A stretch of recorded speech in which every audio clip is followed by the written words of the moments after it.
ఆ తుంటి నరము పైన కొట్టాడు, కొడుతున్నాడు. ఆయన అతన్ని వదలలేదు, గట్టిగా పట్టుకున్నాడు, కొడుతున్నాడు. ఆయన వదలలేదు. తెల్లవారింది. ఆ నరుడు అడిగాడు, నాకు అద్భుతం, నన్ను పోనిము, తెల్లవారు కూర్చుందంటే నువ్వు నన్ను ఆశీర్వదిస్తేనే కానీ నేను పోనీ. చిన్న ప్రార్థన, నన్ను ఆశీర్వదించు, నన్ను ఆశీర్వదిస్తే కానీ నిన్ను పోనీయనడి. పెరుగులాడాడు దేవుడితో, పెరుగులాడు. ప్రార్థనలు మనం పెరుగులాడాలి. ఎన్నో మాటలు ఉచ్చరిస్తుంటాం, చిలక పలుకు. ఏదో చేసిన ప్రార్థన రేపు అదే ప్రార్థన, మన కొరకు, మన పిల్లల కొరకు, మన క్షేమ కొరకు చేస్తాం. ఎన్నో ఉన్నాయి ప్రార్థనలు, పెరుగులాడే ప్రార్థన. ఆయన పెరుగులాడి చేశాడంట. పెరుగులాడి చేసినప్పుడు దేవుడు ఆయన ప్రార్థన ఆలకించాడు, ఆశీర్వదించాడు. అతని పేరునే మార్చాడు. యాకోబు అని పేరు పోయి ఇశ్రాయేలు అని పేరు మార్చబడి, ఆ అతని గర్భంలో 12 వంశాలు, 12 గోత్రంలో వారు వచ్చారు. లోకమంతా కూడా మరి ఆయన ద్వారానే కలిగిందని మనం చెప్పవచ్చు. ప్రేమించి వల్లరా బైబిల్లో ఇటువంటి వ్యక్తులు చేసిన ప్రార్థన, చిన్న ప్రార్థన దేవుడు విన్నాడు. సెలవులో యేసు ప్రభుతో పాటు మరి సిలువ వేయబడిన దొంగ ఒకడు ఉన్నాడు. 2 దొంగలు ఉన్నారు. 2 దొంగలు కూడా మొదట యేసును నిందించినవారు. అయితే యేసు ప్రభు మాట్లాడిన మాట, మొదటి మాటకు ఆ రెండవ దొంగ పరితాపం చెందాడు, పశ్చాత్తాపం చెందాడు. తన పాపను గురించి, తన పాపం గురించి ఒప్పుకున్నాడు. ఇది న్యాయమే, మనం చేసిన పనులకు ఈ శిక్ష మనకు న్యాయమే అన్నారు అని యేసు ప్రభువుని అడిగారు. ఒక మాట, ప్రభువా యేసు, నీవు నీ రాజ్యంతో వచ్చినప్పుడు నన్ను జ్ఞాపకము చేసుకున్నావు. అప్పుడు యేసు ప్రభు వెంటనే ఆయనకు ప్రత్యుత్తరం ఇచ్చాడు. ఏమన్నాడు? నేడు నీవు నాతో కూడా పరవయస్సులో ఉందో అన్నాడు. వెంటనే జవాబు వచ్చింది. కొన్ని సందర్భాల్లో వెంటనే జవాబు వస్తుంది, కొన్ని సందర్భాల్లో ఎందుకో ప్రభు మరి తన సమయం కొరకు కనిపెట్టింది. ఎప్పుడు మనకు జవాబు ఇవ్వాలో ఆయనకు తెలుసు. ఆ సందర్భంలో కొన్ని నిమిషాల్లో మరి ఆ దొంగ తన ప్రాణాలు విడవబోతున్నాడు. కాబట్టి వెంటనే అవసరం, అతని జవాబు అవసరం కాబట్టి అన్నాడు, నేడే నీవు నాతో. అలాగే యేసు ప్రభు చనిపోయిన తర్వాత ఇతడు కూడా పరలోకానికి వెళ్ళినట్టుగా మనం చూడగలం. ప్రైవేట్ వాళ్ళగా చిన్న ప్రార్థనలో దేవుడు ఆలకించేవాడు. బైబిల్లో ఎంతోమంది ఉన్నారు వ్యక్తులు, వారు ప్రార్థన చేశారు, వారు ప్రార్థనకు జవాబు పొందారు. యేసు ప్రభు ఈ లోకంలో ఉన్నప్పుడు ఒక మాట చెప్పాడు. మత్తయి రాసిన సువార్త 6వ అధ్యాయం 7వ వచనం చూడండి. అక్కడ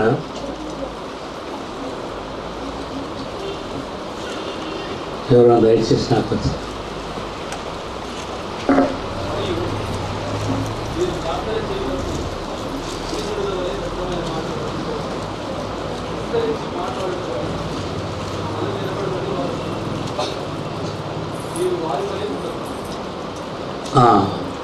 విస్తరించి మాట్లాడి ప్రార్థనలు కూడా మనం నేర్చుకోవాలి. యేసు ప్రభు శిష్యులకు ప్రార్థన రాదని కాదు, కానీ ఎలా చేయాలి, ఎట్లా చేయాలని వారే అడిగారు. యేసు ప్రభుతో పాటు ఎన్నో మార్లు పోతున్నారు, ఆయన ప్రార్థన అంగీకరిస్తున్నారు, కానీ వారు ప్రార్థన చేసి కాలేదు. వారు అడిగినప్పుడు ఒక ప్రార్థన చెప్పాడు, ఒక నమూనా ప్రార్థన. ఆ సందర్భంలో ఆయన మాటలు చెప్పాడు, మీరు విస్తరించి మాట్లాడకూడదు, విస్తరించి ప్రార్థన చేస్తారు. ఏదో ఒక సందర్భంలో ప్రార్థన చేయమంటే ఏమేమో తీసుకొచ్చి లాస్ట్లో ఆ సందర్భాన్ని గురించి ప్రార్థన చేస్తూ ఉన్నారు. అవసరం ఒక మాట అక్కడే 6వ అధ్యాయం 9వ వచనంలో ఒక మాట రాయబడింది. ఏమంటాడు? తండ్రిని అడగక మునిపే ఒక మాట, తండ్రిని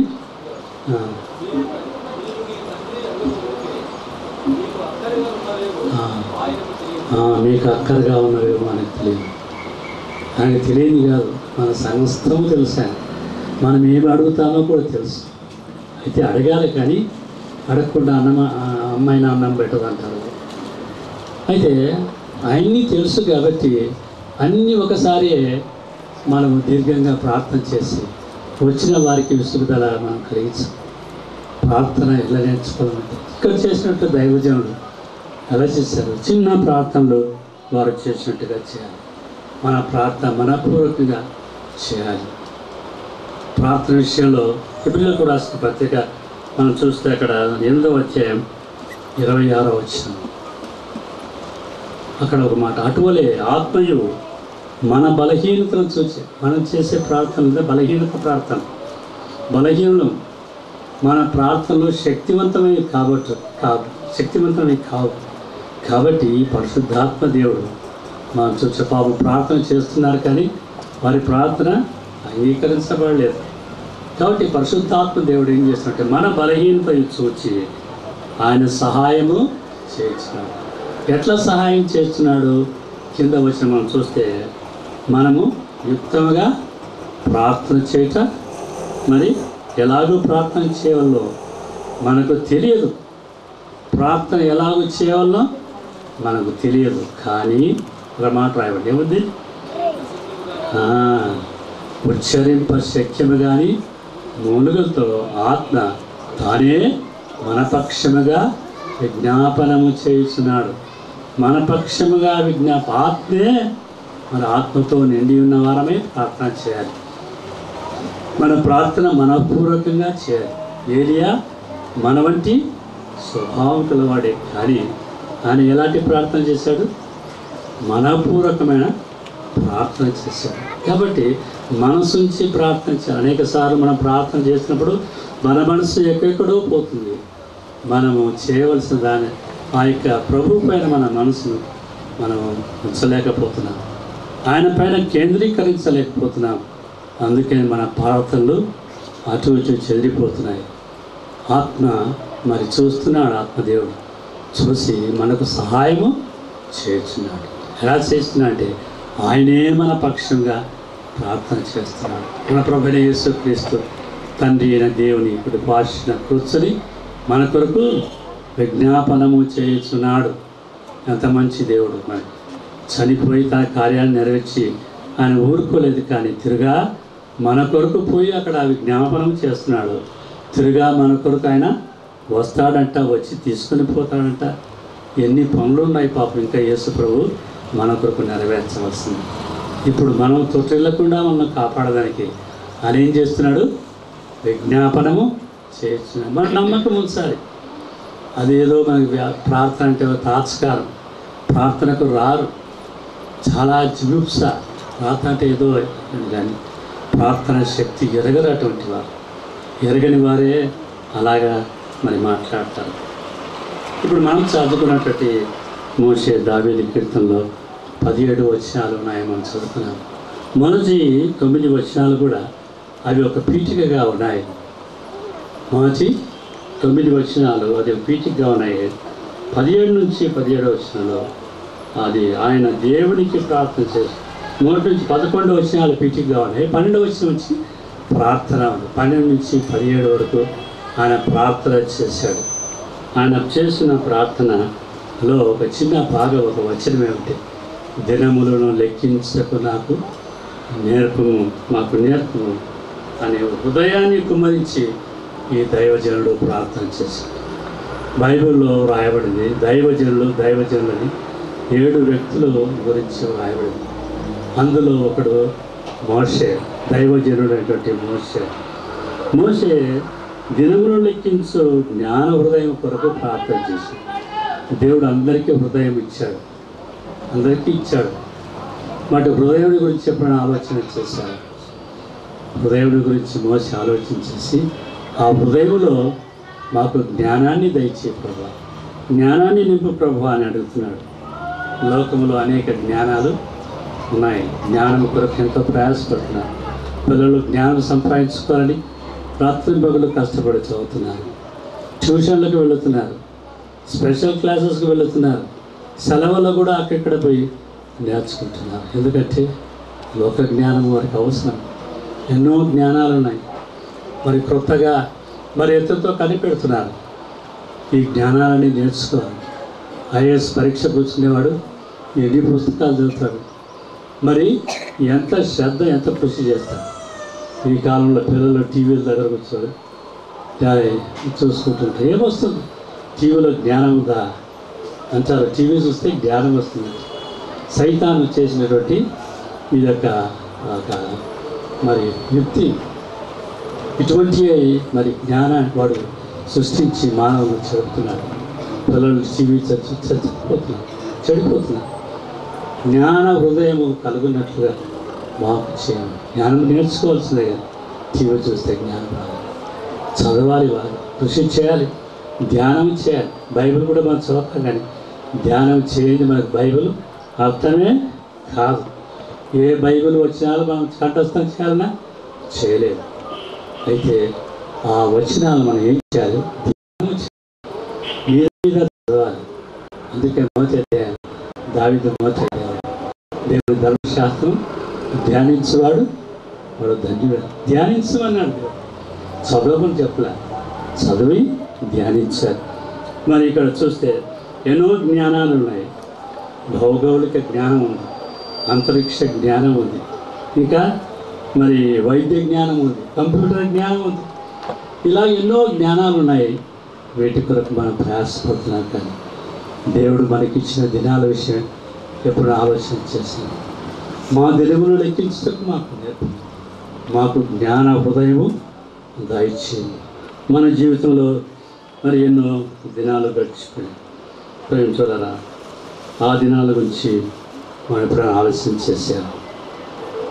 దేవుడు కొన్ని విషయాలు రహస్యంగా ఉంచాడు. మనకు జీవితం ఇచ్చాడు, ఆయుష్ని ఇచ్చాడు.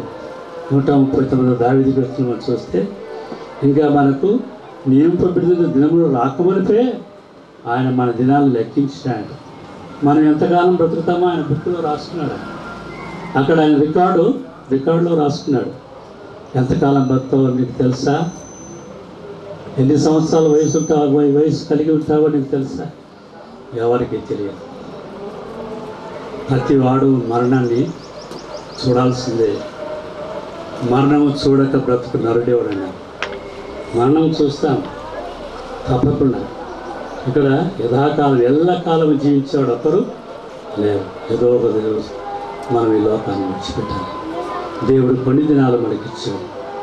మన జీవితం చాలా అది మరి అశాశ్వతమైనటువంటి జీవితం. దేవుడు ఎన్ని దినాలు నీకు ఇచ్చాడో, ఎన్ని దినాలు ఈ లోకంలో నువ్వు జీవించాలో నీకు తెలియదు. అయితే చాలా కాలం గడిచిపోయింది. ఇంకెంతకాలం మనం జీవిస్తామో మనకు తెలియదు. ఒక దినం మన జీవితంలో గడిచిపోయిందంటే మనం సమాధికి ఇంకా కొంత దగ్గరలో ఉన్నాం. రేపు గడిచిపోతే ఇంకా దగ్గరలో ఉన్నట్టు. దినాలు గడిచే కొద్దీ మనం మన సమాధికి దగ్గరికి వెళుతున్నాం. ఇలాంటి ఆలోచన మనం కలిగి ఉండాలి. ఇదే జ్ఞాన హృదయం మాకు దయచేయం. ప్రభు అయిన యేసు ప్రభు మన విషయం ఆలోచన చేస్తున్నాం. ఈ లోకంలో మనం ఉంచుండగా ఆయన మనం తీసుకొని వచ్చాడు. ఎందుకు తీసుకొచ్చాడు? ఆయన్ను మహిమపరచడానికి మనం ఈ లోకానికి తీసుకొని వచ్చాడు. ఆయన మనం మహిమపరుస్తున్నాం. దేవుడు మనకు రహస్యం వచ్చింది అంటే మనం ఎంతకాలం ఉంటామో అది మనకు తెలియపరచబడి. రెండవదిగా యేసు ప్రభు తిరిగి వస్తాడంట. వచ్చినప్పుడు మనం అందరినీ తీసుకొని పోతాడంట అని బైబిల్లో రాయబడింది. మరి ఎప్పుడు వస్తాడు?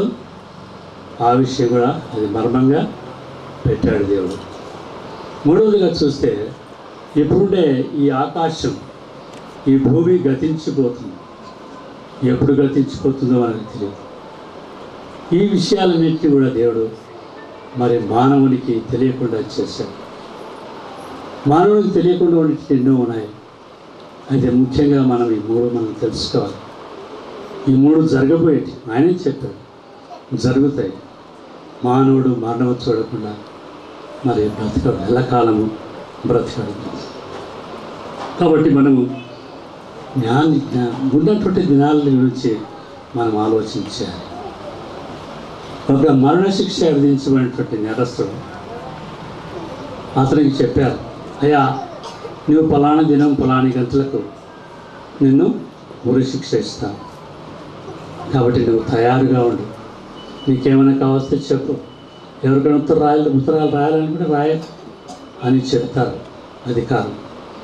ఆ మరణ శిక్ష విధించబడినట్లు ఖైదీ ఏం చేస్తాడు, అప్పటి నుంచి ఆ దినం ఏదో ఏ వారం పడుతుందో, ఏ తేదీ పడుతుందో, ఏ సమయం పడుతుందో అది లెక్క చేస్తూ ఉంటాడు, డైలీ లెక్క చేస్తూ ఉంటాడు. ఎందుకంటే ఆ యొక్క దినము తన జీవితంలో ఎంతో ముఖ్యమైనది. ఆ దినంతో తన జీవితము ఈ లోకంలో గతించిపోతుంది. చివరి దినం తాను ఈ లోకంలో జీవించే దినం చివరి దినం కాబట్టి ఆ దినాన్ని గురించి అతడు పదే పదే ధ్యానం చేస్తుంటాడు. అతని యొక్క హృదయం అంతా కూడా ఆ యొక్క తలంపులతో నిండి ఉంటుంది. అయితే అది ఎటువంటి జ్ఞానం అంటే అతడు నిజంగా చనిపోయే స్థితిలో ఉన్నాడు కాబట్టి ఎప్పుడు తాను చనిపోతా అనేటువంటి ఆ ధ్యాసలోనే ఉంటాడన్నమాట. మరణ భయం అని వస్తుంది. మరణ భయం దినములు లెక్కిస్తుండగా అతనికి ఏం కలుగుతుందంటే మరణం ఎదుర్కొంటాను. అయితే దేవుని బిడ్డ మనకు కూడా మరణమే, కానీ యేసుక్రీస్తు విశ్వాసం ఇచ్చిన వారికి ఏముంది, absent from the body present with the lord. ఇక్కడ మనం చనిపోతే వెంటనే ఎక్కడికి పోతాం, ప్రభు దగ్గరికి వెళ్తామని నిరీక్షణ. అటువంటి నిరీక్షణ ఇతనికి లేదు. మరి మరణ భయం నాలో కలుగుతుందని అటువంటి ప్రక్కనటువంటి ఖైదీలతో చెప్పుకుంటూ ఉంటాడు.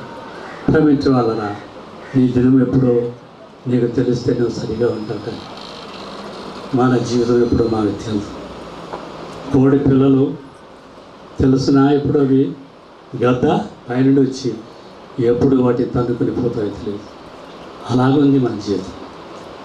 ఎప్పుడు రాలిపోతాం, బయటికి పోయినవాడు తిరిగి వస్తాడని నమ్మకం లేదు.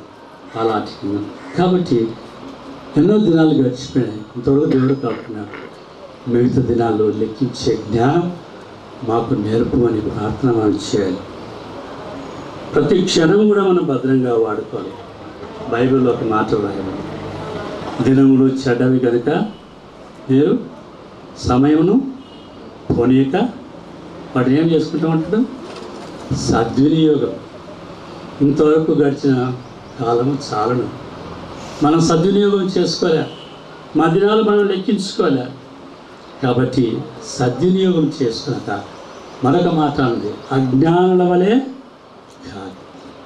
మన అజ్ఞానుల వలె ఉండకూడదండి. లోకంలో ఎంతోమంది క్రైస్తవులు ఉన్నారు, బైబిల్ అంటే తెలియదు, వాక్యం అంటే తెలియదు, ఎక్కడ ఏ పుస్తకం ఎక్కడ ఉందో తెలియదు, ఎన్ని అధ్యాయాలు ఉండవు, ఎన్ని వచ్చినారు, ఇట్లా ఉంది. పుట్టుకతో క్రైస్తవులు కానీ బైబిల్ జ్ఞానమే లేదు. ఇదే శాశ్వతం అనుకుంటారు, ఇదే సంపాదన ఇదే అనుకుంటారు, కానీ తర్వాత ఉంది వాళ్ళ తర్వాత చెప్తాను. ధనవంతులు లాజరు విషయంలో వస్తుంది. మరి ఇటువంటి దినాల్లో ఉన్నాం, సమయమును పోనీక సద్వినియోగం చేసుకోవచ్చు. ఎఫెసీయులకు రాసిన పత్రిక 5వ అధ్యాయం 16వ వచనంలో సమయమును సద్వినియోగం చేసుకోండి. ఇక ఉండే దినాలు ఎంతకాలం బ్రతుకుతారు కాబట్టి ఆ దినాలను సద్వినియోగం చేసుకునేదానికి, ప్రభువా నీ కొరకే ఈ దినాలు వాడుకునేదానికి, నేను పరిశుద్ధంగా జీవించడానికి నాకు సహాయం చేయమని మనం అడుకోవాలి. వ్యాపారి ఒక వేళ కూర్చున్నాడంట. కూర్చొని వ్యాపారం చేస్తూ వెనకాల గోడకు ఒక బోర్డు తగిలిచ్చాడు. ఏమంటే సమయము బంగారు వంటిది, సమయము బంగారు వంటిది అంటే అంత విలువైంది. కాబట్టి బేరం చేసి నా సమయమును వ్యర్థము చేయొద్దండి, బేరం చేయొద్దండి, ఎంత చెప్తే అంతకే మీరు తీసుకోవాలి అన్నట్టుగా, ఏమైనా ఇంతకి ఇస్తావా అంతకి ఇస్తావా బేరం చేసి నాకు సమయాన్ని వాడు ఎంత తెలియమంతో చూడండి. సమయం అంటే ఆయనకు తెలుసు, సమయం వృధా అయిపోతే నా వ్యాపారంలో నష్టం వస్తుందేమో. సమయాన్ని వానికి తెలిసినటువంటి జ్ఞానం మనకు లేకపోయినా మన సమయం ఎంత ఉందో మనకు తెలియదే. మన సమయాన్ని మనం సద్వినియోగం చేసుకోవాలి. దేవుని బిడ్డలైన మనము సమయం వృధా చేసుకోవాలి. ఎన్నెన్నో వచ్చాలు ఉన్నాయి, హెచ్చరింపు వచ్చాలు మనకున్నాయి. దినము చదువుకుంటున్నాం, కానీ చదివేది ప్రక్కన పెట్టేస్తున్నాం, వాటి ధ్యానం చేస్తున్నాను. మన ముందర ఎంతమంది రక్షణ లేని వారు ఉన్నారు, ఇక్కడ రక్షింపబడిన వారు ఉన్నారు. రక్షణ లేని వారు ఎంతమంది ఉన్నారు? భారతదేశంలో కొన్ని కోట్ల మంది ఉన్నారు. ఎప్పుడు ఆలోచన చేస్తారా? ప్రభు కొరకు మన సమయాన్ని ఖర్చు పెడతామనుకుంటున్నాడు. ప్రభు అన్నాడు వాక్యంలో, సమయమందును అసమయమందును మనం ఏం చేయాలి? స్వార్థ ప్రకటించాలి. యేసు ప్రభు ఈ లోకం విడిచిపెట్టినప్పుడు చివరిగా ఆయన కోరినటువంటి కోరిక ఏంటి?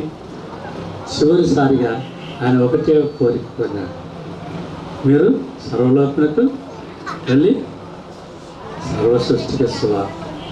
మనం సృష్టించిన దేవుడు మనకు చెప్పిన మాట అది మనం వెళ్ళకపోతే ఏం ప్రయోజనం?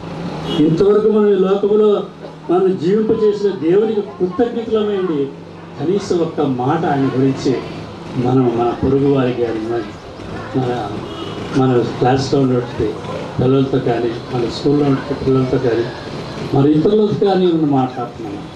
దినానికి ఒక్కసారైనా యేసు ప్రభు మాటలు మనం చెబుతున్నాము. ప్రేమిటి వల్ల మనం కృతజ్ఞత కలిగి ఈ లోకంలో జీవించాలి. తిమోతికి రాస్తున్నాడు పౌలు 4వ అధ్యాయం 4వ వచనం. 1 తిమోతి 4వ అధ్యాయం 4వ వచనం చూస్తే సమయమును మరి అసమయము వాక్యమును ప్రకటించమంటారు. వాక్యమును ప్రకటించు. కాబట్టి సమయమును మనం వృధా చేసుకుంటాం.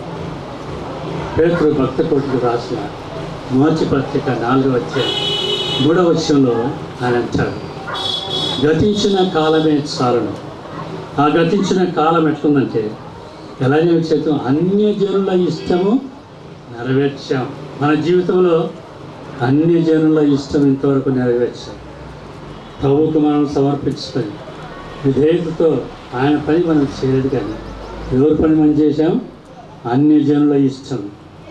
అవును, 10 మంది కూడితే మేము ట్రైన్లో వస్తున్నాం, ఎన్నెన్నో రకాలుగా మాట్లాడుకుంటారు, వ్యర్థమైనటువంటి మాటలు, అవి పనికిరావు. మన బస్సులో పోయేటప్పుడు కూడా మాట్లాడతారు వ్యర్థమైన మాటలు, గట్టి గట్టిగా, ముఖ్యంగా లేడీసే మాట్లాడుతుంటారు. చూడండి, ఇవన్నీ సమయం అనేది వారికి తెలియదు. తెలియక వారు ఇలా మాట్లాడుకుంటున్నారు, దేవుని సంగతులు మాట్లాడుతారు. అన్ని జనులు తమ ఇష్టము నెరవేర్చుటకు గతించిన కాలమే చాలు. ఎవరికి రాస్తున్నాడు ఈ మాటలు? పేతురు భక్త కోటికి రాస్తున్నాడు. భక్తులు కూడా సమయాన్ని వేస్ట్ చేస్తున్నారు.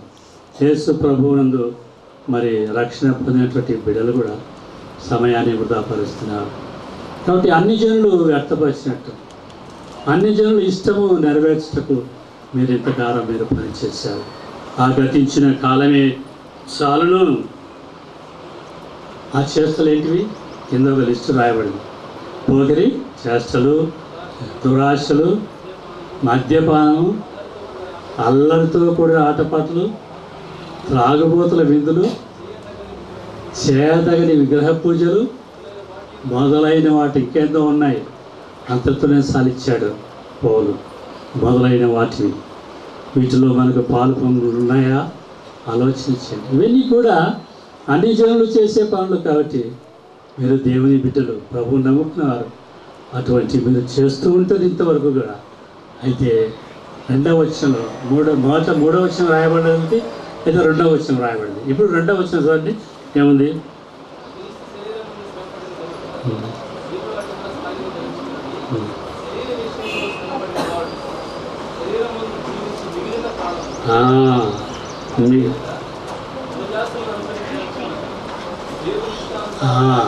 అక్కడ అన్ని జనుల ఇష్టానుసారమని మనం చదువుకున్నాం 3వ వచనంలో. ఇక్కడ దేవుని ఇష్టానుసారం. 2వ వచనంలో దేవుని ఇష్టానుసారంగా నడుచుకోవాలంటున్నాడు. ఇవన్నీ గత కాలమునకు చెందినవే. ఇప్పుడు చదివిన లిస్టులో ఉన్నటువంటి మాటలన్నీ అవి గత కాలంలో మనం చేస్తూ ఉంటేవి.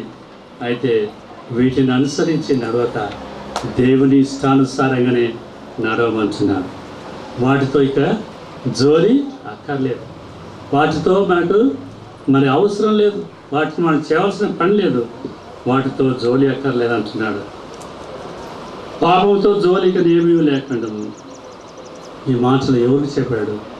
యవనస్తుడైన తిమోతికి పౌలు రాసిన కాలం. మిగిలిన కాలము దేవుని ఇష్టానుసారంగా, అదే కాలం గురించి దైవజనుడు మోసే రాశాడు. మిగిలిన కాలం నుంచి ఆ కాలాన్ని ఎట్లా మేము ఖర్చు పెట్టాలనో మాకు జ్ఞాన హృదయము దయచి మా దినాలు లెక్కించటకు మాకు నేర్పము అంటున్నాడు. నేను ఒకసారి బైబిల్ ధ్యానం చేసేటప్పుడు నేను ఆలోచన చేశాను. దాదాపు 73 సంవత్సరాలు నిండుతాయి రేపు 5/7కి. నేను ఈ దినానికి దేవుడు నన్ను ఎన్ని దినాలు బ్రతికించినాడు రా అని నేను ఆలోచన చేసి లెక్క కడితే 26,533 దినాలు దేవుడు నాకు ఆయుష్ ఇచ్చాడు. ఎన్ని దినాలు? 26,533 దినాలు దేవుడు దినాలు లెక్కించమన్నాడు కదా. కాబట్టి గతించిన దినాలన్నీ ఎన్ని అంటే ఇప్పటికి 26,530. ఎన్ని దినాల ముందు భర్త మాకు తెలియదు. కానీ అయితే ఎన్నో ఆపరేషన్లు అయినా మేజర్ ఆపరేషన్ ఎన్ని అయినా కూడా దేవుడి కృప వల్ల ఇంకా సజీవులుగా బైపాస్ సర్జరీ అయిపోయింది, తర్వాత స్పైనల్ కార్డ్ ఆపరేషన్ ఇంకా ఎన్నెన్నో చాలా ఎన్ని అయినా కూడా దేవుడు నన్ను కాపాడు. ఎంత కృతజ్ఞత కలిగి నిజంగా ఆయన స్తుతించబోతున్నాను. దేవుని గత కాలం అంతా కూడా దేవుడు నన్ను కాపాడాడు. కాబట్టి దేవుని స్తుతించబోతున్నాను. దేవుని ఇష్టానుసారంగా నడుచుకోవాలి. గతించిన కాలం ఎలా జరిగిపోయిందో తెలియదు. కానీ ప్రేమించ వల్ల ఎంతకాలం మనం బతుకుతామో తెలియదు. మన ఆయుస్సు అది స్థిరమైనది కాదు.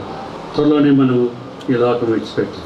కాబట్టి మనం దేవుని దినాన్ని లెక్కించడానికి ఆ జ్ఞానం ఇవ్వాలని దేవుని మనం అడుగుదాం.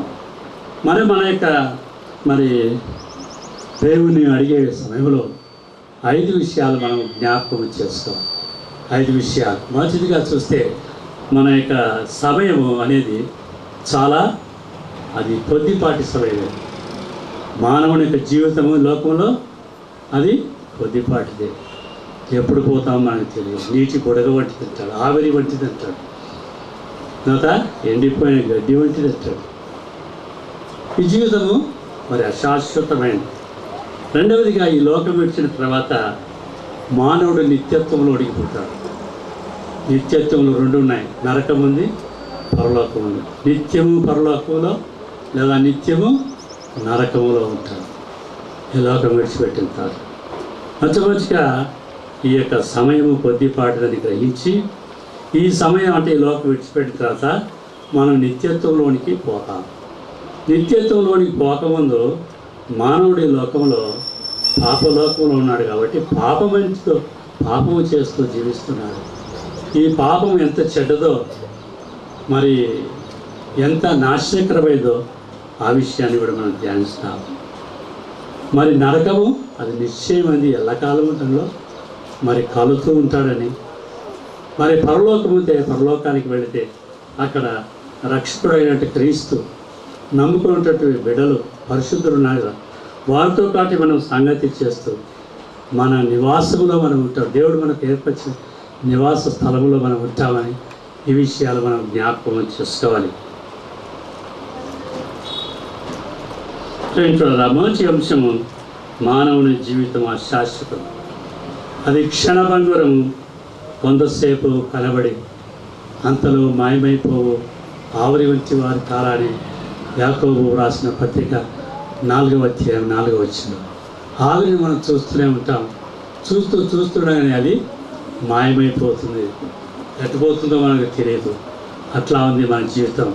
మనిషి చూస్తూ ఉండగానే మరి మర్చిపోతున్నాడు.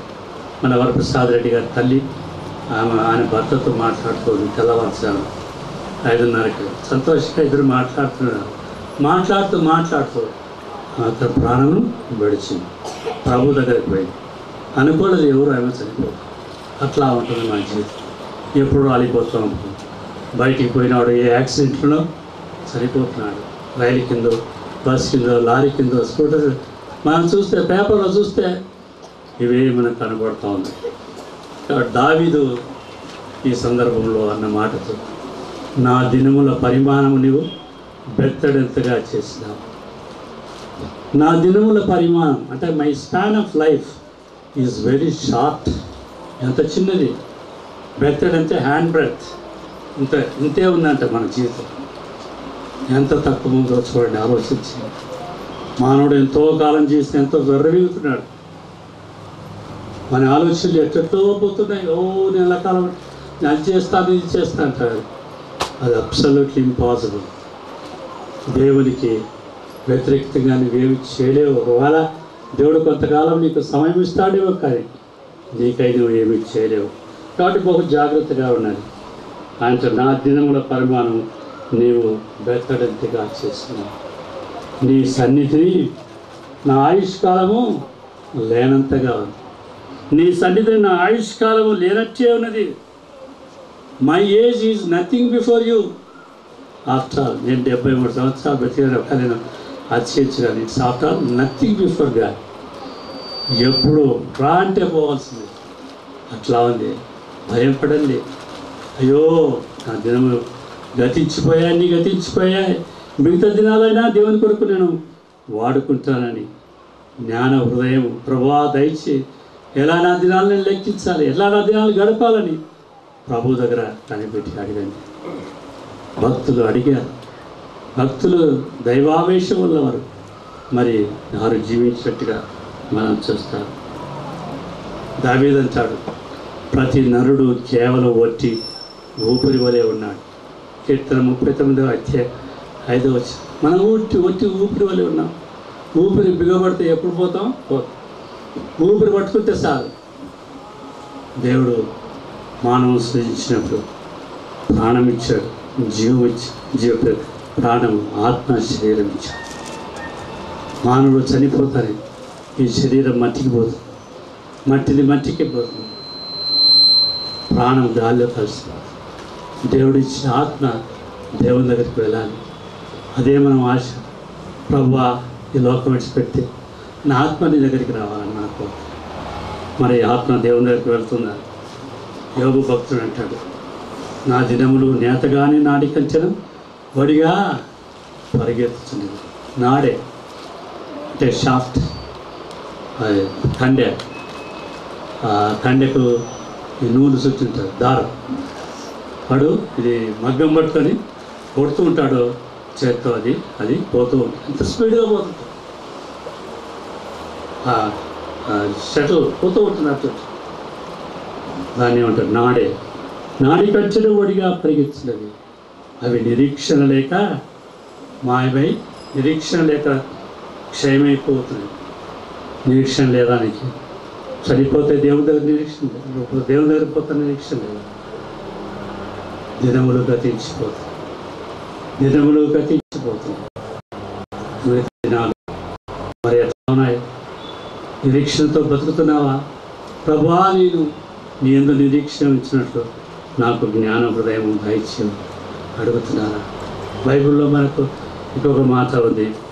యోబు గ్రంథం 8వ అధ్యాయం 8వ వచనంలో ఆయన అంటాడు, మనం నిన్నటి వారమే. ఈ దినం బతికినామంటే కేవలం దేవుడి కృప. మనతో ఉన్నవారు, మన స్నేహితులు, లేదా మన బంధువులు, మన ఆప్తులు, మనం బాగా ఇరేటట్టు వారు చూస్తుండగానే చనిపోయారు.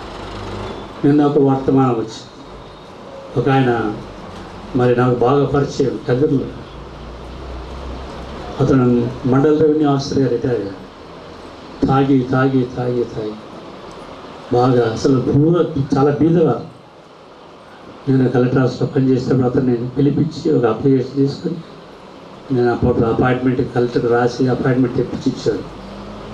అయితే డిపార్ట్మెంట్లో వచ్చిన తర్వాత బాగా తాగేది నేర్చుకున్నాడు. సిగరెట్లు, తర్వాత బ్రాండీ, విస్కీ ఇవన్నీ తాగి బాగా డబ్బు సంపాదించాడు.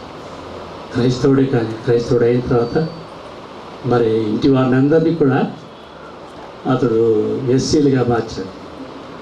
అంటే ఎస్సీలుగా మార్చుకొని కుమారుడికి సబ్ ఇన్స్పెక్టర్ ఉద్యోగం, ఇంకో కుమారుడు లాయర్గా, ఈ విధంగా పేర్లు మార్చుకున్నాడు. ఇంట్లో ఉండే క్రైస్తవ ఫోటోలు, క్రైస్తవ క్యాలెండర్లు అన్నీ కూడా తీసివేశారు. ఎవరు అర్జీ పెట్టారు, మరి సేడి వారు వచ్చారు, అంత విచారించుకున్నారు, ఎట్లా మేనేజ్ చేసుకున్నారు. కానీ నిన్న వర్తమానం ఏమిటి? అతడు అకస్మాత్తుగా చనిపోయాడు. ఏం సాధించాడు? లోకరీతిగా ఒకవేళ డబ్బు సంపాదించుండొచ్చు, కానీ ఇప్పుడు ఉంటాడు నరకములో ఉంచాడు. ప్రైవేట్ వాళ్ళరా, నా దినములు నేత కానీ నాది. అదే ఇవ్వమంటాడు. మనము నిన్నటి వాళ్ళమే. దేవుని కృప చేత మంది ఎన్ని యాక్సిడెంట్లు, ఎన్ని మార్లు నేను స్కూటర్లో పోతూ దగ్గరగా వచ్చినట్టుగా నేను మరణిస్తాను అన్నట్టుగా, మరి అటువంటి సమయంలో దేవుడు తప్పించాడు. ఒక దేవుడు తన దూతను మరి పంపించిన తప్పించాడు. మనకు తెలియకుండా మనం అనేక అపాయం నుంచి తప్పించకూడదు. అనేక రోగం ఉండేది, ఆపదల నుండి, మరణం నుంచి దేవుడు తప్పిస్తున్నాడు. మన జీవితం అలాంటి ప్రొద్దున మొలిచి అది ప్రొద్దున మొలిచి చిగురించి సాయంకాలం వాడి అదేమిటో కోయబడునట్టు. ఏదది గడ్డి వంటి వారు, గడ్డితో సమానమైన మనవారు ఎంత మనకి ఎచ్చులో, ఎంత ప్రౌడ్, ఎంత ఇదిగా ఉంటాం మనం. అబ్బా ఈ శక్తుల మంటి శరీరం దీన్ని ఎంతో ప్రేమిస్తాం ఆయన గర్వపడ దేవుడు ఇచ్చాడు. అయితే ఈ గర్వం అనేది ఉండకూడదు. మరి ఇవన్నీ ఆలోచన చేయాలి. బైబిల్లో ఎన్ని ఇచ్చిన ప్రభువా నేను ఎటువంటి వాడు, గడ్డిని పోలినవాడు, నేను ఒక ఆవిరి వంటి వాడు, ఇటువంటి వాడిని నన్ను ఇంతగా మరి ఉన్నతమైన స్థితికి తీసుకొచ్చాడు. ఇటువంటి ఇదే జ్ఞాన హృదయం అంటే దేవుడు వ్రాసించినటువంటి మాటలు మనం చదువుకునేది. కాబట్టి అది పొద్దున మూలుస్తుంది, చిగురిస్తుంది, సాయంకాలం వాడబాదు. కాబట్టి గడ్డితో మనం సమానమని ఇదే రాశాడు దైవజనుడు మోషే. ఇదే 90వ అధ్యాయంలో మనం చదువుకున్నాం కదా, 6వ వచనంలో అదే మాట. కాబట్టి ఇటువంటి వాటలన్నీ కూడా మనం చదువుతున్నాం. ఈ భూలోకంలో మానవుని నివాసం అది అశాశ్వతమైంది. కాబట్టి పౌలు అన్నాడు పరలోకంలో మనకు నివాసం ఉందని. పరలోకంలో నివాసం యేసు ప్రభు ఈ లోకం నుండి విడిచిపెట్టిపోయేటప్పుడు అన్నాడు శిష్యులతో, అన్నాడు నేను పై వెలుస్తున్నాను, నేను పరలోకానికి పోయి అక్కడ మీ కొరకు స్థలము సిద్ధపడతా వెలుస్తున్నాను. నేను స్థలము సిద్ధపరచి అంటే మీకు నివాసం ఏర్పరిచి నేనుండు స్థలంలో మీరు ఉండలాగిన మరలా వచ్చి మిమ్మల్ని తీసుకొని పోతాను. కాబట్టి ఈ లోకం మనకు అశాశ్వతం. ఈ గుడారము, ఈ దేహం అనే ఈ గుడారం ఇది శిథిలమయ్యే గుడారం. ఇది శిథిలమైపోతుంది శరీరం. అయితే దేవుడు మనకిచ్చే శరీరం మహిమగల శరీరం. ఈ శరీరంతో ప్రభు దగ్గర ఉంటాం, ఎల్లకాలం ఉంటాం. అదే పరలోక నివాసం. అదే కొరింథీయులకు రాసిన 2వ పత్రిక 5వ అధ్యాయం 2వ వచనంలో ఆయన అంటాడు. కాబట్టి పరలోకం ఉండే వచ్చిన నివాసం ఈ యొక్క మరి శరీరం పైన దాచుకొని ఉండాలని అపేక్షిస్తున్నానంట. ఆ నివాసం ఇక్కడే ఈడుండగానే నాకు దొరికితే ఎంత మేలని పౌలు అంటున్నాడు. ప్రేమటి వాళ్ళ ఎంత అపేక్ష. ఎప్పుడైనా ఆలోచన చేసావా, దేవా పరలోకంలో నివాసం అంత బాగుంటుందంట. మనల్ని పరలోకంలో దేవుడు కట్టించినాడు. అబ్రహామును చూస్తే దేనికి శిల్పియు నిర్మాణకుడైనాడు. ఆ పునాదుల గల పట్టణం కొరకు ఆయన ఎదురు చూస్తున్నాను. ఎప్పుడో 4000 సంవత్సరాల కిందటి నుంచి అబ్రహాం చూశాడు. ఆయన కనిపెట్టాడే, జ్ఞాన హృదయంతో అడుగుతున్నాడే, ఎప్పుడన్నా చూసావు. మనం ఇంటి దగ్గర ఒక చిన్న ఒక సెంటు స్థలం లేదా ఒక అడుగు మరి ఎవరైనా ఆక్యుపై చేసుకుంటే అంత దానికి కష్టపడి కొట్లాడి పోట్లు పెడతాను. ఇదంతా ఎంత మనం సంపాదించినా అంతా మనం విడిచిపెట్టిపోవాల్సింది. ఏది మన వెంట రాదు, మన వెంట వచ్చి మనం నీతి క్రియలు. కాబట్టి ప్రైవేట్ వాళ్ళ కాబట్టి మనం ఆలోచన చేస్తాం. చాలామంది పుట్టినరోజు మరి ఎంతగో వైభవంగా చేసుకుంటారు. ఫలానా దినమని ఒక నెల నుంచే ప్లాన్లు వేసుకుంటారు. పుట్టితే సరే అందరిని బంధువులు పిలిపిస్తారు, మరి అన్ని పార్టీలు అన్నీ చేసుకుంటారు, మరి ప్రార్థన చేసుకుంటూ వెళ్ళిపోతారు. మళ్ళా నెక్స్ట్ ఇయర్ మరి మరణం అనేది ఒక్కసారి వచ్చి ఇది ప్రతి సంవత్సరం వస్తుంది, కానీ ఆ ఒక్క రోజు ఎప్పుడో తెలియదు. దాని కొరకు మరి నిరీక్షణ ఉంచి ప్రభువా నా దినం ఎప్పుడో నాకు తెలియదు, నా సమయం ఎప్పుడో నాకు తెలియదు, నా కాలగతులు నీ చేతిలో ఉన్నాయి, ఎప్పుడు ఈ లోకం విడిచిపెడతాను. కాబట్టి నా దినాలను ఎట్లా గడపాలో నాకు నేర్పించమని ప్రార్థన చేయాలి. పేమెంట్ వల్ల అలాంటి జ్ఞానం కలిగి ఉండాలి. బైబిల్లో ఒక మాట రాయమండి, మనుషులు ఒక్కసారే మృతి పొందవలను, ఆ తర్వాత తీర్పు జరుగును. ఆలోచన చేశారా? ఇది అయిన తర్వాత తీర్పు. హెబ్రీయులకు రాసిన పత్రిక 7వ అధ్యాయం 27వ వచనం. ఈ లోకం విడిచిపెట్టి మనుషులు ఒక్కసారి బ్రతుకోవాలనుకో నియమింపబడను. నియమింపబడను అసలు అప్పుడే దేవుడు నిర్ణయించినాడు. దానికి తిరుగులేదు. నువ్వు తీర్పు ఎదుర్కొంటావు. నీ పాపంలో నువ్వు చస్తే దేవుడు నీకు తీర్పు ఇవ్వబోతున్నాడు. ఆ తీర్పు ఎటువంటిది? అది 2వ మరణం. అగ్ని గంధకములు మండే గుండములోనికి మానవుడు పోవాల్సింది. కాబట్టి మనము జాగ్రత్తగా మన జీవితం నీటి బుడగకు కూర్చోండి. ఆ బుడగ ఎప్పుడు పగిలిపోతుందో, బుడగ ఉన్నప్పుడు బాగా ప్రకాశంగా బాగా అందంగా ఉంటుంది. మనుషుడు చాలా అందంగా ఉన్నాడు, బాగానే ఉన్నాడు. కానీ ఆ బుడగ పగిలిపోతే, ఈ మానవుడు చచ్చిపోతే ఇంట్లో వద్దు, ఇంట్లో పెట్టి బయట పెట్టు శవాన్ని తీసుకొని బయట పెట్టాను. సొంత ప్రేమించిన తల్లిదండ్రుల భార్య కూడా ఆ శవాన్ని ఇంట్లో పెట్టుకోరండి. ఈ యొక్క శరీరం ఈ శరీరాన్ని మానవుడు ఎంతో పోషించి చేస్తున్నాడు కదా. ఇది క్షణము, ఇది శాశ్వతమైనటువంటి శరీరం. కాబట్టి జ్ఞాని అయిన సొలొమోను మాట అంటారు పరమగీతంలో, ప్రసంగి గీతంలో 9వ అధ్యాయం 12వ వచనంలో ఆయన ఒక మాట అంటాడు.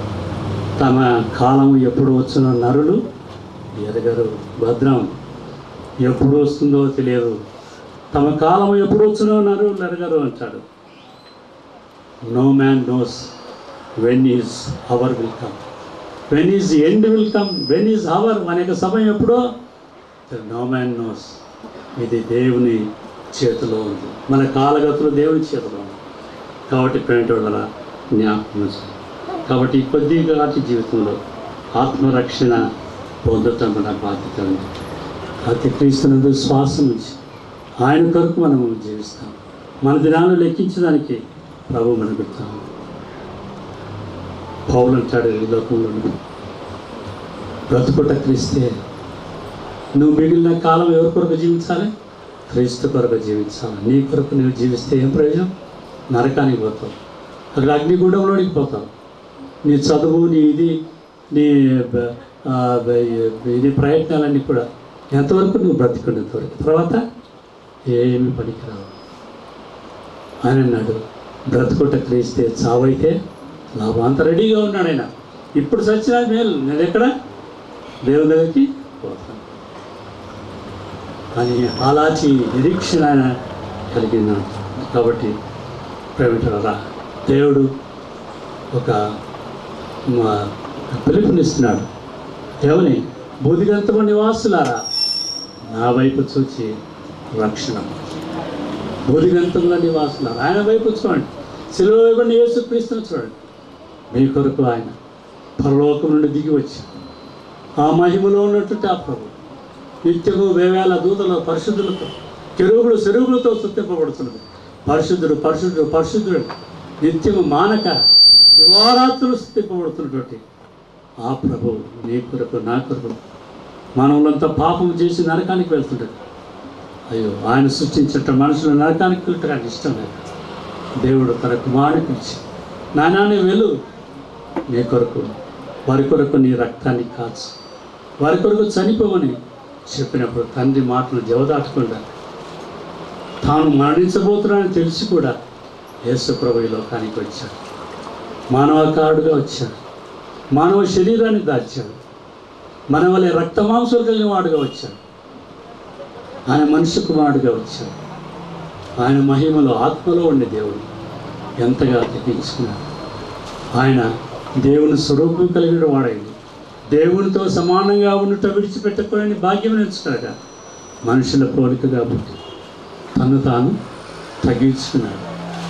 ఆయన ఋతువుగా కనబడే మరణమగునంతగా అంత ఆయన శిలువలో మరణమగునంతగా తగ్గించుకున్నాడు. ప్రేమించాలో ఎంత తగ్గింది. మన కొరకు ఎవరు చనిపోతారు?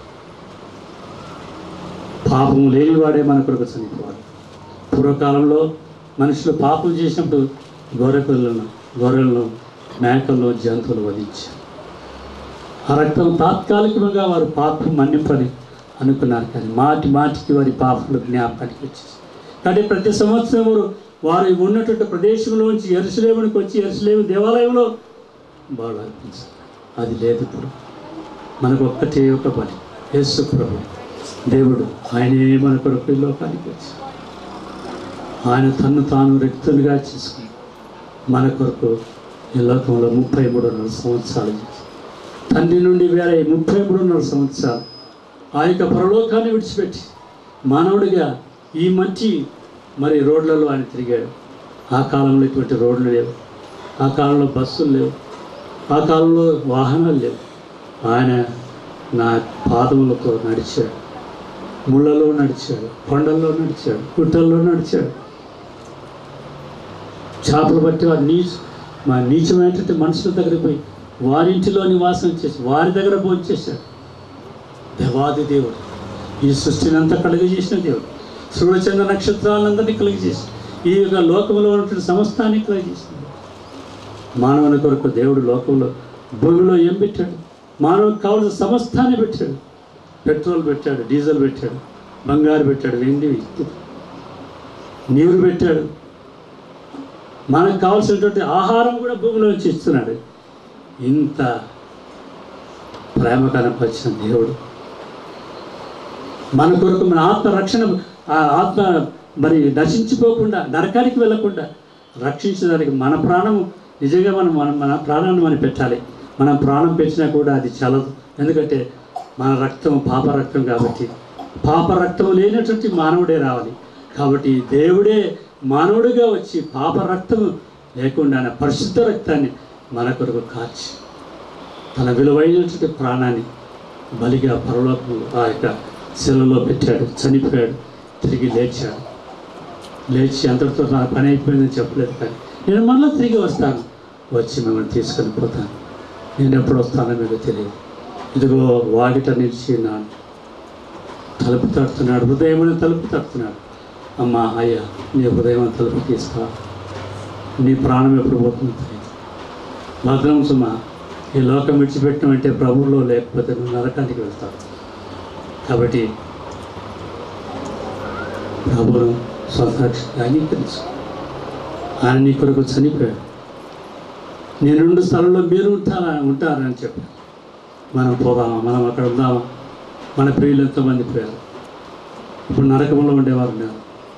వారు అంటున్నారు, నాకు తెలుసు లాజరు ధనవంతుడు ఎక్కడ పోయాడు? నరకానికి పోయాడు. ఏనాడు కూడా లాజరుకి బిచ్చి వేసినవాడు కాదు. ఇప్పుడు నరకంలో యాతన పడుతున్నాడు. యాతన, అక్కడ వేదన, తాత కేకలు, అగ్ని, మంట, ఇవన్నీ బాధపడుతున్నాడు. అప్పుడు అబ్రహాము వచ్చాడు. తండ్రి వెళ్ళి అబ్రహాము లాజరును పంపము. లాజరు వచ్చి అంట ఆయన యొక్క చిటికెడ వేలు నీటిలో పెట్టి ఆ చిటికెడ వేలకి నీరు ఎంత వస్తుందో ఆ నీరు తన నాలుక పైన తడపాలని కోరినాడు. సాధ్యమా? ఎంత బాధ. ఇప్పుడు అనుకున్నాడు, అయ్యో నేను ప్రభువుని అంగీకరించలేదు కాబట్టి నాకు ఇంకా 5 మంది అన్నదమ్ములు ఉన్నారు, సహోదరులు ఉన్నారు. వారు కూడా ఇక్కడికి రాకుండా ఈ నాశనకరమైనటువంటి ఈ స్థలానికి రాకుండా అబ్రహాముని అడుగుతున్నాడు, ఎవరినైనా పంపించు, లాజరును పంపించు. అప్పుడు అబ్రహాం ఏమన్నాడు, ఉన్నా అక్కడ మోషే మరి ప్రవక్తలు ఉన్నా లేదు, వారు కాదు, చనిపోయిన వాళ్ళు పోతే రక్షణ పొందాలి. భద్రం సుమా, రక్షణ పొందలేకపోతే ఆ ధనవంతుడు చూడు ఏ బాధ పడుతున్నాడు. అటువంటి బాధ అనుభవించవలసిన పరిస్థితి. కాబట్టి నేడే రక్షణ దినం, నేడే అనుకూలమైన సమయం. రక్షణ పొందండి. ప్రభు నీ కొరకు ప్రాణం ఇచ్చాడు. ఎవరిస్తారండి? నీ కొరకు ప్రాణం పెట్టేవాడు ఎవరు? ఆయనే పెట్టారు. ఎందుకంటే ఆయనే మనల్ని తీసుకొచ్చాడు. ఆయనే మనం తెలియక పాపం చేశాం. ఆదాము మనం తెలిసో తెలియక చేశాడు, తెలిసే బుద్ధిపూర్వకంగా చేశాడు. అయినా దేవుడి కృప ఎంతని వెంటాడింది. ఆయన్ను వెంటాడుతూనే ఉన్నాడు. పాపం చేసినప్పుడు జంతువును జోడించి రక్తం చిందించి ఆ యొక్క మరి చర్మము చొక్కాయలను తొలగించాడు. అప్పటి నుంచి కూడా మానవుని రక్షించాలి. దేవుడు తన ప్రణాళికను ఏర్పాటు చేసి ఆ యొక్క తగిన సమయం తన కుమారునికి లోకానికి ఇచ్చాడు. తండ్రి కుమారుడు సెలవులో ఉన్నప్పుడు, తండ్రి నువ్వు నేను చెయ్యను ఎందుకు విడిచి నా చెయ్యి, ఆయన చెయ్యి విడిచిపెట్టి మన చెయ్యి పట్టుకున్నాడు. ఎప్పుడు కుమారుడు తండ్రి వేరుగా లేదు అని లోకంలో ఉన్న స్టేట్మెంట్ ఇచ్చాడు. నీవు నేను ఏకమైన లాగా వేరున శిష్యులు కూడా మనతో ఏకమై ఉండాలని ప్రార్థన చేశాడు. మనము దేవునితో ఏకమై ఉండాలంట. ఆయనలో ఉండాలని నేను ఎంత సంతోషపడుతుంటే మనం దూరంగానే పోతున్నాం. ఆయనే మనల్ని ఆహ్వానిస్తుంటే మనం ఏం చేస్తున్నాం? పక్కపోతున్నాం. ఎన్నో ఇది సత్యమైన గ్రంథం, దేవుడిచ్చినటువంటి మాట.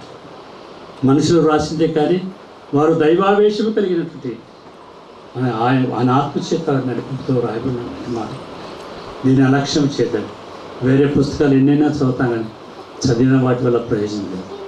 దీన్ని చదివితే కొంచెం ఆత్మరక్షణ జ్ఞాన హృదయం మనకు కలుగుతుంది. కాబట్టి రక్షణ లేని వారు రక్షణ పొందండి, రక్షణ వారు రక్షణలో ఎదగండి, బాగా చదవండి, బైబిల్ బాగా ధ్యానం చేయండి.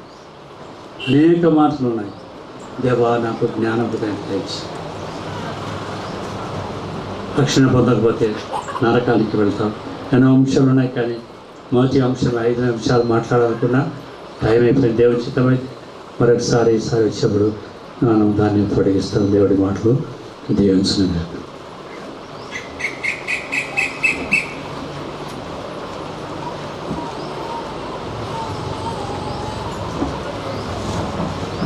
దేవుడు తన దాసుని ద్వారా మనకు దేవుని వర్తమానాన్ని అందించారు.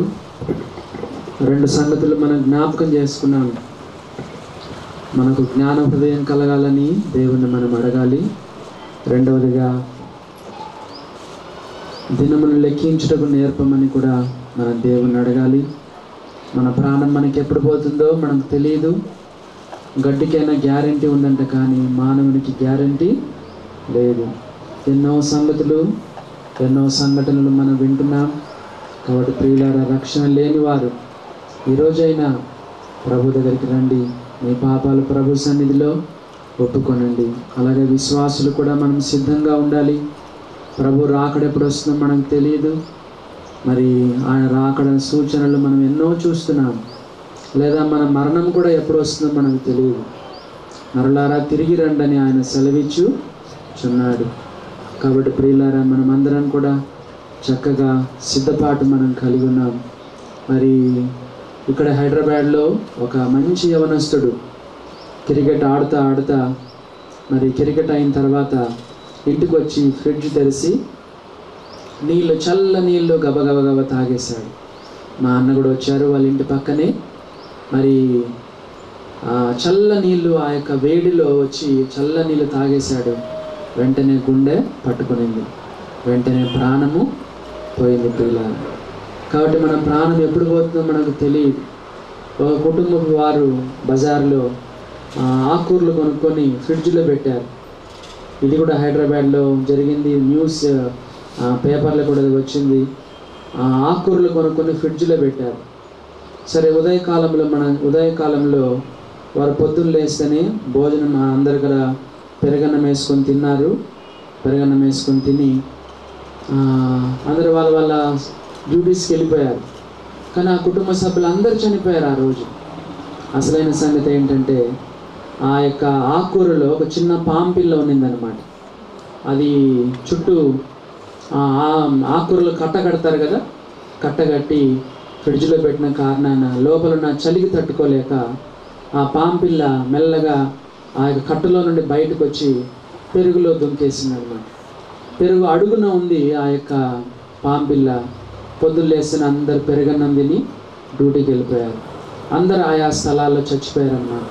తిరిగా చూస్తే లోపల పాంపిల్ల ఉంది. ప్రియులారా, అందుకే దేవుని వాక్యంలో చూస్తున్నాం. మనం దినం లెక్కించడానికి మనకు నేర్పించమని దేవుణ్ణి అడగాలి. మన రోజులు మనం కౌంట్ చేసుకోవాలి. దేవుని రాకడ కొరకై సిద్ధపరచబడాలి. ఆయన విజయవాడలో భార్య భర్తలు ఇద్దరు స్కూటర్లో ప్రయాణం చేస్తున్నారు. ఒక రైల్వే గేట్ ఉంది అక్కడ, పప్పులమిల్లి అసెంబ్లీ దగ్గర. రైల్వే గేటు వేసిన కారణాన భార్య భర్తలు ఇద్దరు స్కూటర్ అక్కడ నిలబెట్టారు. పైన ఒక కాకి లేదా ఒక గ్రద్ద ఉన్నటువంటి పామును కిందికి వదిలేసింది అనమాట. ఒక పామును పట్టుకొని గద్ద వెళ్తూ ఉంది, మరి గ్రిప్ పోయింది, పాముని కింద పడేసింది. ఆ స్కూటర్లో ప్రయాణం చేస్తున్న ఇద్దరి మీద పడింది. ఆ ఇద్దరిని కొడితే ఇద్దరు కూడా అక్కడే చనిపోయారు. ప్రియులారా, ఎప్పుడు మనకు మరణం వస్తుందో మనకు తెలియదు. అందుకే దేవుని బిడ్డలమైన మనం, మరి విశ్వాసులైనా అవిశ్వాసులైనా మనం అందరం కూడా సిద్ధపడి ఉండాలి. మరి ట్రైన్ స్టేషన్కి మనం వెళ్తే టికెట్ కొనుక్కొని మనం లోపల పెట్టుకున్నాం అనుకోండి, ట్రైన్ ఎప్పుడు వచ్చినా మనకు పర్వాలేదు.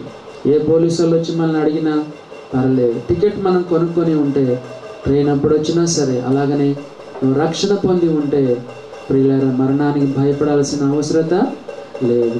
మనం కూడా హృదయపూర్వకంగా దైవజనుడైన మోషే చేసిన ప్రార్థన మనం కూడా హృదయపూర్వకంగా ప్రభుని అడుగుదాం. అందరూ మోకరించినట్లయితే ప్రార్థన చేసుకుందాం.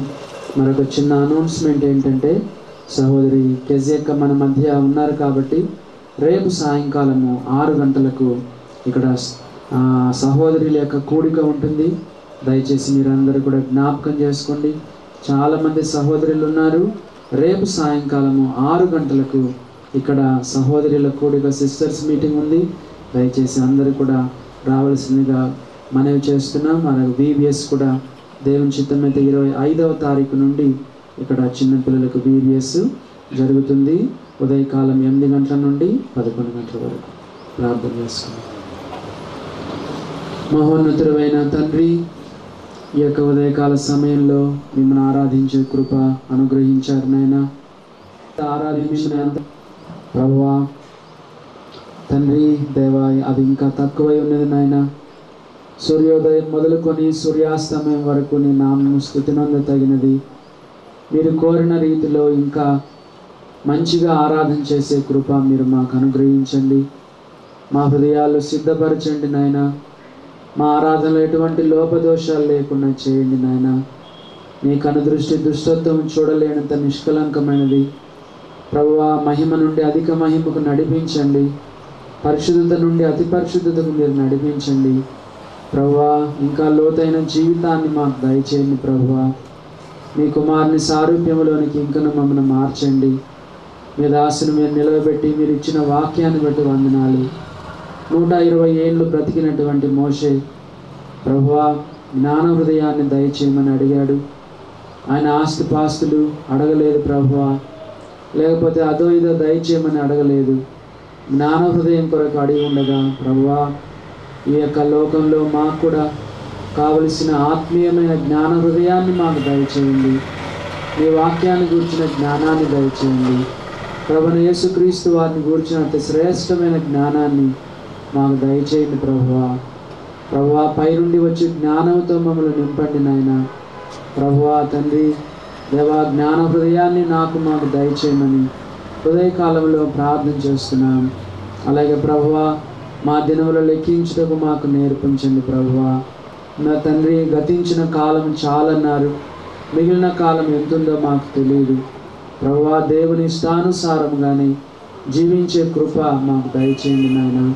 మా జీవితాల్లో నీ చిత్తాన్ని ఎరిగి ప్రభువా, నీ ఇష్టాన్ని ఎరిగి ఈ వాక్యంలో మీరు ఏదైతే రాసించారో ఆ సంగతిని మేము గ్రహించి ప్రభువా అలాగ జీవించడానికి మీ కృపను దయచేయమని ప్రార్థన చేస్తున్నాం.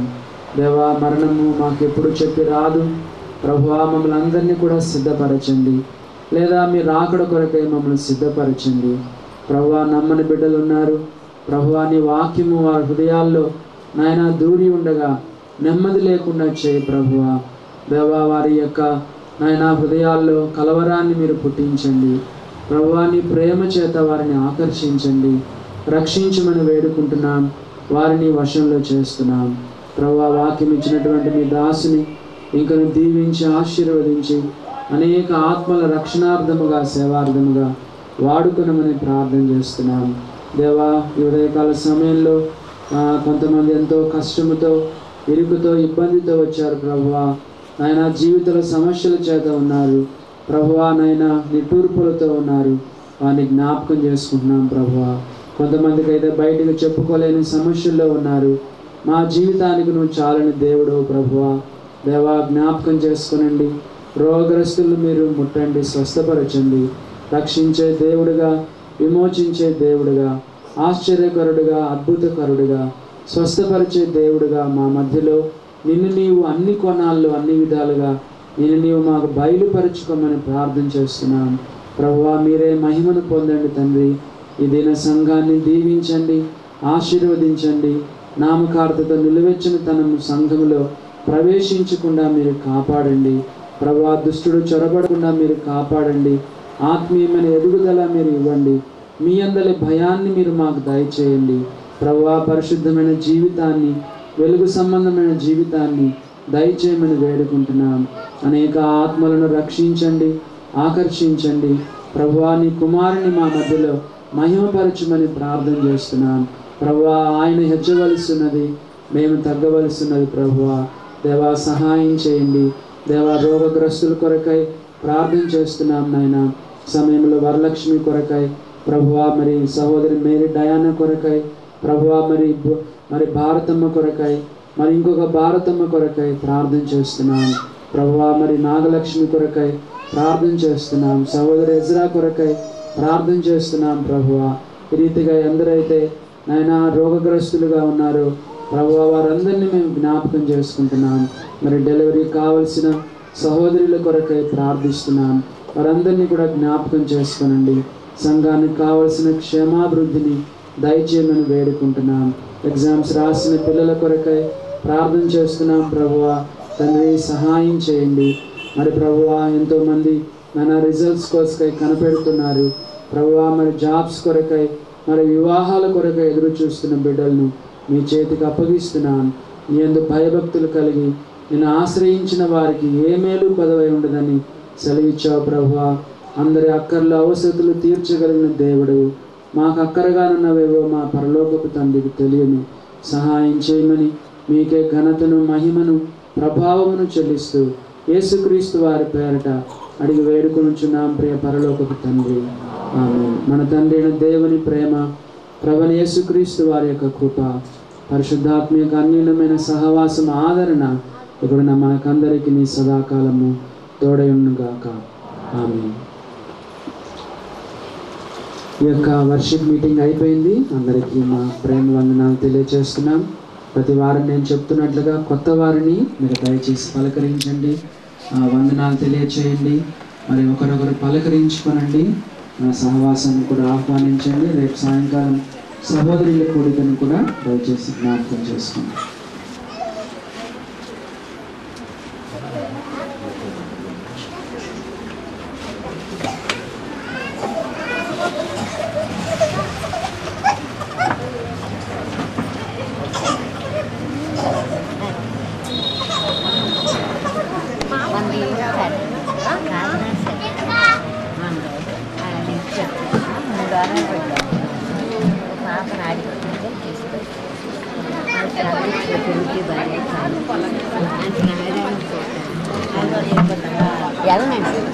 మన పాప గురించి ఉన్నాయి అవి ఇప్పుడు పంపిస్తే మనం కాకినాడ చేస్తాము.